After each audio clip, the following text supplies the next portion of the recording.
All right, so we're over at the farm and we're going to take a walk, continue our conversation about socialization. Now, so what's, we always talk, we're doing like dog socialization at the kennel and people socialization. And my kennel's outdoors, right? Okay, but just standing here and looking around, what are the dogs going to get ready to be exposed to that wasn't at my kennel very much? I mean, they've got a lot of mud, they've got puddles, a lot of mud. Crunchy leaves. So we have this pond back here, but look here, what's going on right off the bat. Look at all this mud. And now Karen has switched shoes because she's smart, right? She had her color coordinated shoes on earlier, and she impressed Eli and I sufficiently. And then since she knew we were, coming over here to the farm, she went ahead and put on some more outdoorsy shoes. That's cool. But we're just going to walk, and as we're walking, these dogs are getting a lot of real life experience. And again, I make this point a lot, but I can't make it enough. Real life experience is what does the teaching. Like people like to try to reduce dog training to teaching a dog to sit or to down or to walk in position and look at you. But really what's dog training for is to get our dogs to the point to where we can go out in whatever environment that we find ourselves in and expect our dogs to come and be still and have good manners.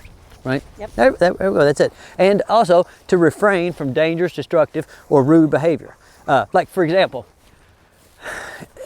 like I want to be able to walk out here and see that equipment over there? Yeah, I want the dogs to just ignore that equipment. And it's pretty easy to ignore when it's not moving. Right. But when it's moving, hey, they want to chase it. Yeah. And then the guys that are on the equipment, they're not paying attention to dogs, they're working. I'm sure they can see them. Yeah. So we come over here, and like right now where the guys aren't here, I got all these dogs and they're running without leashes on. If those guys come back after lunch, if we're not done, then I'll throw those long leashes on there so we can control them a little better.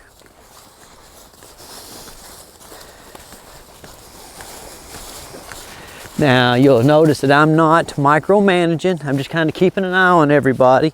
And as these dogs get used to being over here, they'll start to gravitate towards us a little more closely. Okay, you know how, did you ever take your kids to the amusement park when they were young? Yeah. And at first they're like everywhere. Then they settle down, and then once they settle down, they become easy to manage. So I'm beginning to see that you've got to have a lot of confidence in order to yes, confidence for sure is important, but you can't have fake confidence, right? You might have heard me say this before in my videos, is that in the dog business, like in any business, there's varying levels of competency, right? So confidence is one thing, competence is another thing. Right? And so true confidence should come from competency. And now, so if you just come out on this farm, right, and there's deers running around and they get after them like your dog just got after a deer, you can have all the confidence in the world. Yeah. But if you're not competent, then that ain't gonna help you, right? Okay, so don't just think like, it's an internet meme where you can just go, oh, I'm confident, so now everything's gonna work out for me. That's not how life works. No, you got to come out here and you have to give them a reason to follow you. And most of those reasons is because you're going to someplace awesome. But some of those reasons, because you're telling them they can't go to someplace that's not awesome, And is it going to be perfect? Nope, not going to be perfect. You're going to have plenty of situations where like you got to spring into action. And right there, when we lost Bodie, what did I do? I sprung into action, You might say, well, Stoney, like, what if I would have done the same thing? What if I would have went after him? Well, he probably wouldn't have. You can swing around behind us there, Eli. He probably would not have stopped for you because you haven't got as many repetitions in of the kind of things that I have. But this week, when you get him home, start to get a little better, and the week after that, it'll be a little better, and the week after that, it'll be a little better, and the next thing you know, he'll be performing for you like he performs for me within reason, okay? Right? You haven't done this a million times, so you have to be a little more careful. And like earlier I was telling you at the kennel that it's a very important point for you guys.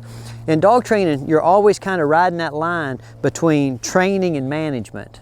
Okay, so like over here we're training, okay, but it's really in a managed situation. I have my shotgun like we're hunting, but I'm not actually hunting anything. I'm just making everything like we're going hunting or like we're going exploring, or who knows, maybe like it's zombie times and everywhere I go I'm gonna have to carry my shotgun. I don't know. Okay, but I'm managing dogs. You notice I've got a long line here in case I need it. I've been working on no at the kennel, stop, look, and listen. Okay, I've been working on coming back from my little whistle and my big whistle, and I know when to use the little one and when to use the big one. These are things that come with experience. You have to get that experience in. It's think about when you go home.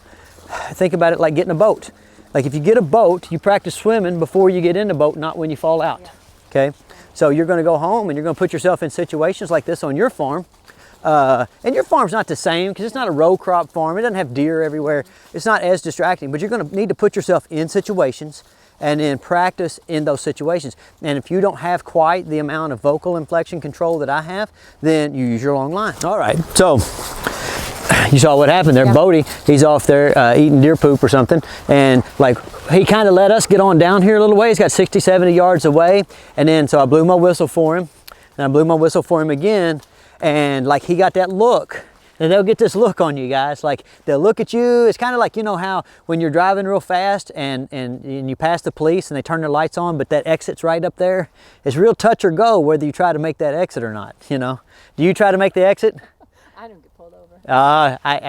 I'm making the exit every time. Okay, you got to come find me. I'm not voluntarily stopping. Now, so anyway, so he was looking at me. He's like, you know, and then so I had to turn around and I had to go down there closer to him. But then when I went down there and I got a certain distance, he was like, oh, were you talking to me? Okay. Golly, Stoney, I didn't realize, you know. So I know what he's up to. It doesn't do you any good to get mad. That's just what these learning experiences are for. You're going to have them and have them and have them and have them, you know. And every time we come out here, though, again, getting back to my amusement park, you know, analogy, is the dogs just get desensitized to all this. They get used to it. And so, like, it's easy for me to as a trainer to be like, oh, look what I trained the dog not to do. But in reality, I just kept taking them out into that situation until they learn to self-regulate. And that's a very important concept. You know, you have to be honest as a dog trainer, take credit for what, you know, you should take credit for, and then, you know, be forthright about the fact that dogs pretty much learn to self-regulate. You know, if you can have enough control of the dog to put them in a varying degree of distraction, you know, they will eventually self-regulate. So my tendency would be, you know, every time you got just a little bit far away to keep calling back. Is that desensitizing him? Well, paying more attention from a dogs. distance? So yeah, so basically what Karen said was she said, so she says, my tendency would be to every time he gets too far away to start telling him to do something. Would that be too much? Well, that's kind of a mother hen type approach, right? Well, how do you you out there in video land, how would you like it if every time you did something your mom was there in your ear? Hey, don't go too far, Timmy. Don't go too far, Timmy. Don't go too far. That just makes the dog want to go farther. You gotta let them live a little bit, you know? You gotta let them come out and figure things out on their own. Now, is that dangerous? Yes, it's dangerous. That's why we always tell you, do not do this at home. Only watch me and Eli do it, because this is professionals at work. All right, as you can see by this extreme degree of caution that we take with the dogs, okay? Now, earlier when we got out of the truck, how far were those dogs ranging? 200-300 yards, right? Yep. And now, as they've started to settle down, now they're ranging a lot more closely. Okay, so I'm going to give you a little introduction to climbing on a brush pile, on a small brush pile. It's pretty easy. We'll take you over to a little bit bigger, more settled brush pile. Kiwi, come here, nerd. So basically, get yourself to a stable spot, right? And then when you get yourself to a stable spot, the dog will generally kind of come up there and see what you're up to, you know. And if you can get one to come up there, Kiwi, Covey, come on, then like it lets them know that it's possible.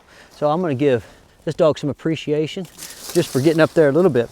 Now see that right there where that dog went to jump and kind of run into that other limb? Okay, that's they learning, you know. These dogs, they're not fragile like you think. Now don't do something crazy with them, you know, don't put them on top of the house and expect them to hop off. But like this kind of stuff, I mean, you saw them from the time we got out of the truck. If they've been climbing and jumping and carrying on, all that's happening here is I'm just making it just slightly harder, you know. And then this is a big goofball, but these guys all get up here and I'm just like, hey, I appreciate it. And I'll take a little time, let them settle on here, and see how I'm gonna rock it, make it move, just like I do with the kayak, just like I do with the John boat, you know, and then we can move on over here. And I've got a good little brush pile for you that's a little safer than this one. Wade in the pond, whichever suits you better.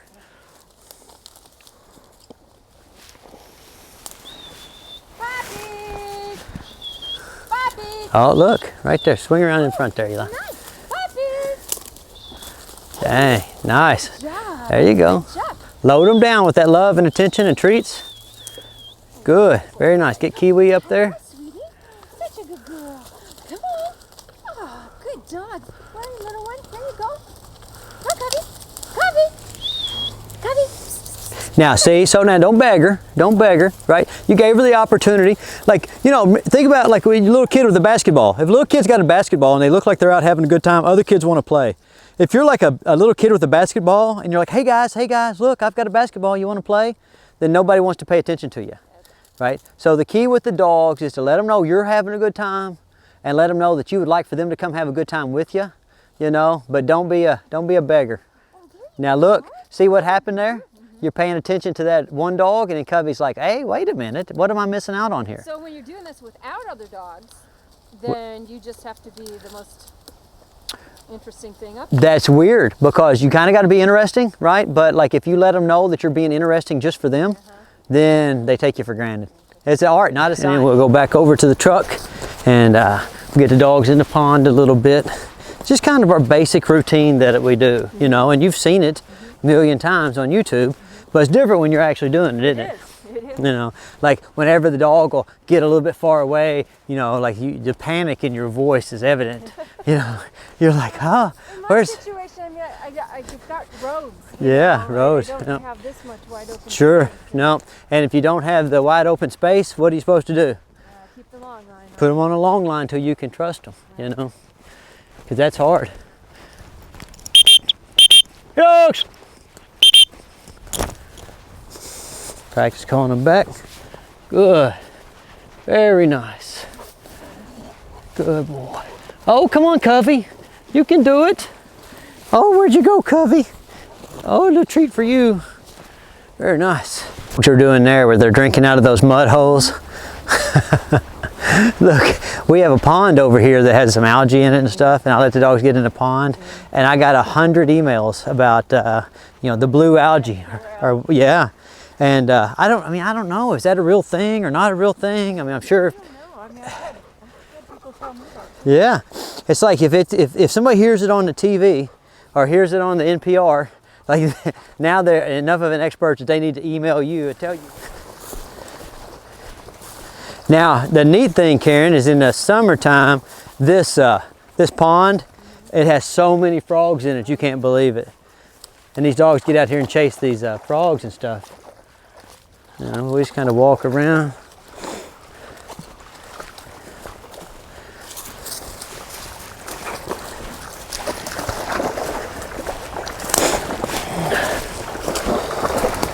Now here I am making fun of the NPR crowd, and you watch all these dogs drop on the way back to the truck.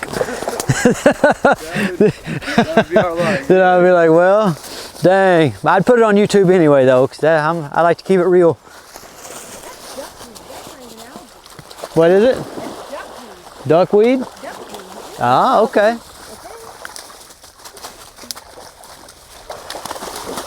Ah.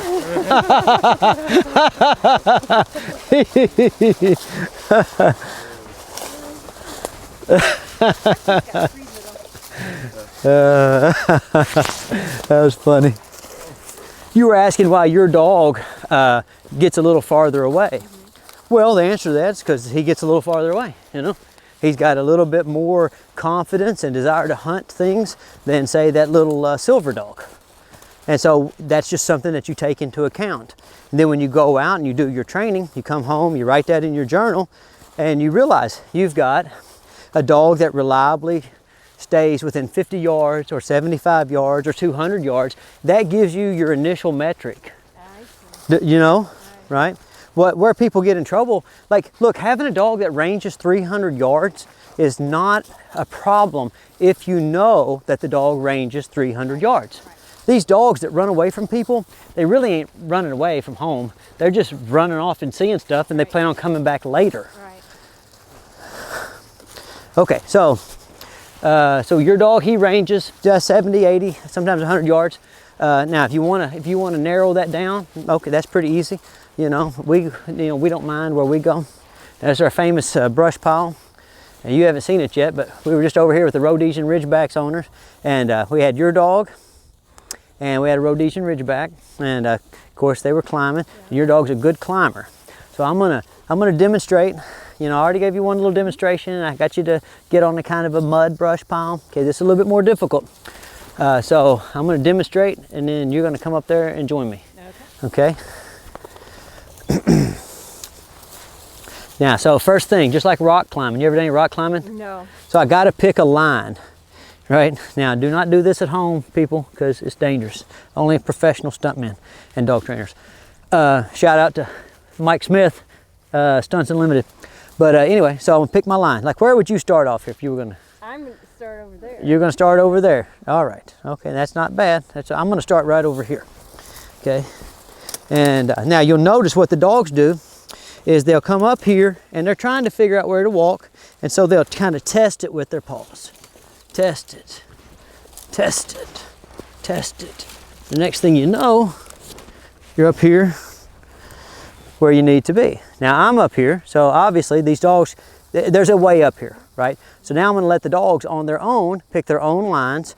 Hey, and it's not gonna be successful every time. They're gonna fall a little bit, okay? But they'll get it. Now look at your dog. He got it. Let's see who else will get up here. Come on, Kiwi. Now watch Kiwi. Hey, now, like, listen, there's a lot of stobs and stuff in here, and it's not perfectly safe, but man, what a learning experience. You see how she started on a line, that line didn't work, so she picked a different line, and look, that's perfect.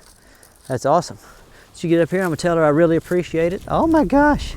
And that, that treat that I just gave her, that's kind of important, but what's really important? What's really important is the dog being able to get up here and conquer this. Now, how many times in your life have you drove by or walked by a brush pile and you never stopped to appreciate all the opportunities for adventure that brush pile presented, But isn't this crazy? Look at this dog. This dog, you know how people go places to climb rocks or mountains? Well, this dog, right, just climbed a mountain from its perspective. And that's always the key with those puppy-sized adventures, is we're looking at things from the puppy's perspective. Right, now I've got to come down. So I think I'm gonna go down this way a little bit, or maybe I'll go down that way a little bit. Which, if I wanna make it a little harder, I'll go down this way a little bit. Good. Huh? Definitely gotta get this. You gotta get this? Son, I'm like a cat. Now I might be an old cat. I'm still like a cat. When they're doing superhero movies, then you know how they dress you up in them green suits?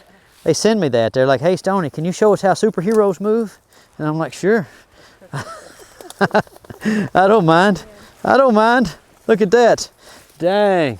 Now look at those dogs. Now see them up there chewing and gnawing a little bit? Yeah. That chewing and gnawing will happen a lot of times if they start to get a little nervous. That's a displacement behavior. Oh, really? Yeah. Now sometimes it's just that because wherever they are, it tastes good. Yeah. And dogs love to chew on stuff. And so I'm not saying it's always a displacement behavior, but you notice it a lot when you put them in a situation where they have to make some hard decisions. Now remember, I was talking at the kennel about things are harder going down than going up. So I'm not being too excited with them. I'm trying to give them the chance to pick their way down on their own. I don't want to call them too much because they could make a mistake. Like see that one kind of made a mistake, but it wasn't a super costly mistake. It was enough of a mistake to let them know though. They got to be careful where they put their feet. All right, you want to try it? Sure. And now look, I have no insurance, so you have to absolve me of all liability. Say it. Yep. I absolve you of all liability. There we go. All right. Pick your line, get going. You got to carry the shotgun too. Oh. Look at Covey there. She was just laying down about to sleep. Oh, you might want to get you a handhold. Dang, nice. Uh-oh. All right, now once you getting up there's half the battle. Now you got to make yourself interesting enough that these dogs want to come up there with you. Puppies!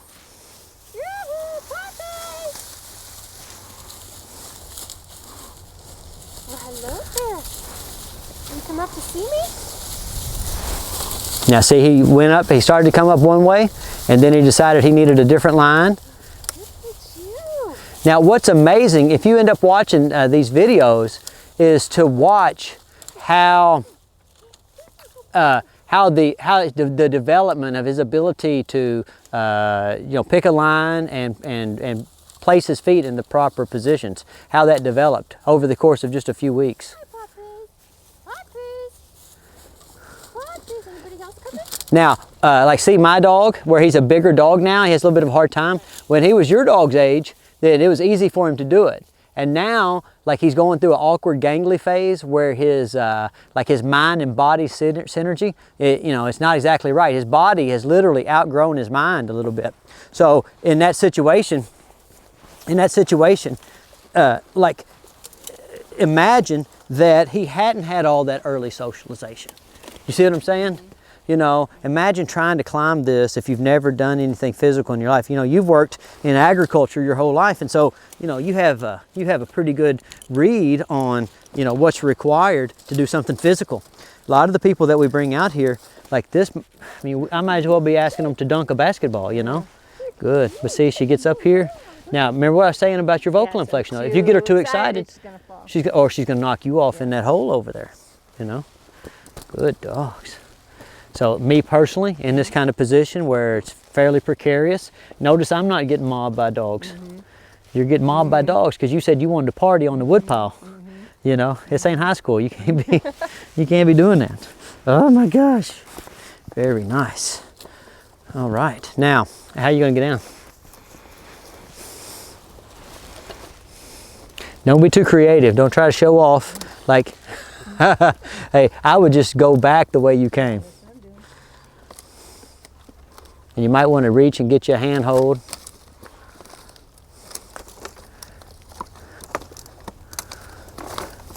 There you go. Dang, Stonnie School of Brush Pile Climbing. Dang, pretty nice.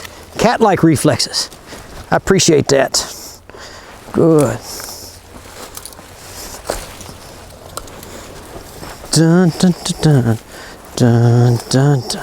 Dang, dang. Now we can just take off walk and let those guys come down on their own. Come on, dog. Okay, so we got these dogs and we got different strategies for how we're gonna get these dogs out in the water. Now, these dogs have already been acclimated to the pool, right? Okay, we wanna make sure they'll go out in the water, throw us a couple sticks out there. And then, like, theoretically, what we would like to have happen is these dogs just, you know, shoot in there after them. And that happens some. Happens more when the water's warmer. Water's pretty cold right now. So what I'm gonna do, Kiwi. Oh, I'm gonna put Kiwi on a leash. Oh, I'm gonna put her on a long leash so that, you know, she's not like, if you just put them on a short leash and go out in the pond, then they climb on you and, you know, kind of can be a little aggravating. So we'll just go out here a little ways. And I don't need her to do too much right now. Just need her to get her out here a little ways. I'd like to get her to the point to where, you know, her chest is fully in the water. What happens is they have like a neutral buoyancy point, so they get to a certain depth and their feet start to come off the ground, and that kind of freaks them out a little bit. And so what we do is we get them out to that point, and then we show them that all they have to do is look and move their feet, and they can get back to safety. Look right there. That's their first bit of swimming. Good. Now see? Point your head, move your feet. That's all I had to show her. Point your head, move your feet. Good, there we go.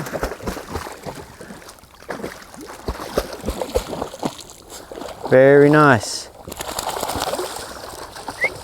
Oh, now, oh, get my long line. Oh, I'm right in the middle of some real mud. I'm afraid I'm gonna fall down. Hey, come on. You can do it. Now see right here, now she starts swimming. I just turn her. See how she's actually swimming. Good, she's wanting to come all the way to me. Call her so she comes back to the bank.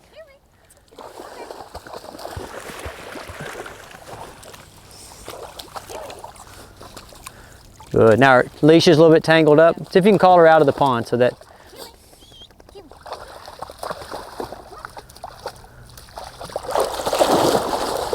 Now, instead of reaching over her while she's in the pond, you should have backed up to the dry part because you'll end up in the. Yeah, yeah. Okay, so Kiwi. Good. Good dogs. Come on, Kiwi. Very nice. Just put her out there. Good. Call her, call her, call her. Call them both.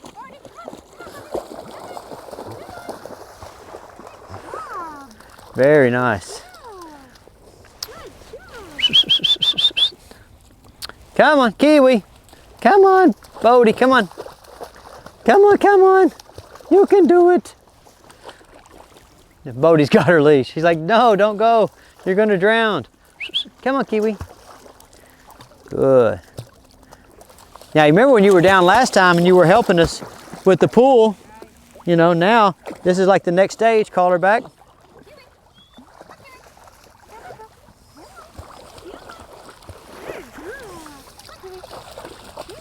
There you go.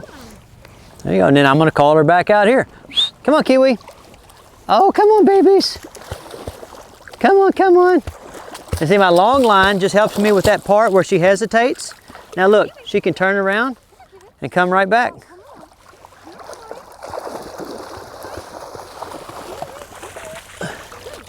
Good.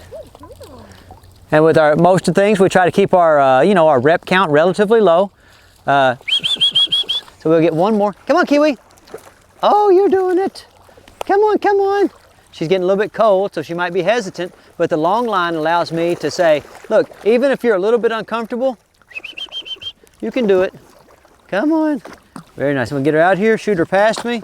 Now she's swimming. Now you call her back. All right, so we took a big walk, climbed some brush piles, talked about the difference between confidence and competency, you know, got in the water a little bit. Any questions? No, just got to get out there and do it. Get out there and do it, put that work in. All right, well, we'll see you guys later.